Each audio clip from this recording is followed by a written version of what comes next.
મેં નવરાત્રી વિશે દરેક વર્ષે બધું બહુ કહી દીધું છે, પણ આ વખતે મેં જોયું ફેસબુક ઉપર પેલું ડે 1, ડે 2, ડે 3 એવું કરીને રોજ ફોટા અપલોડ કરે છે, ખબર છોકરીઓ? હા અને છોકરાઓ મંડી જ પડે છે, લાઈક કરે, કમેન્ટ કરે. હમણાં એક છોકરી રાત્રે 1:30 વાગે ગરબા પત્યા પછી ફેસબુક ઉપર એવું લખ્યું કે મને ઊંઘ નથી આવતી. પતી ગયું. બધા છોકરાએ ઉજાગરા ચાલુ કર્યા, સલાહ આપેલા ઊંઘ કઈ રીતે આવે એની. ગરમ દૂધમાં કે ગંઠોડા નાખીને પી જા. પછી એક જણે તો એવું કઈક લખેલું, ઓ હા, એવું લખે છે. એક જણે તો આખે આખું હલેડું લખ્યું.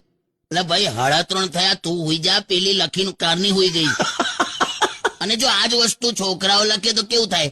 એવું લખે ધારો કે છોકરા કે મને ઊંઘ નથી આવતી, તો એની તો વેલ્યુ જ ના હોય. ભાઈબંધો કેવું લખે, તો જાગી કાઢ કે બપોરે સુવાની ટેવ જ તારી ખોટી છે, આવું બધું લખેલા. પણ ભાઈબંધો જો નથી લા, આપણી વેલ્યુ જ નથી. એટીટ્યુડ મારો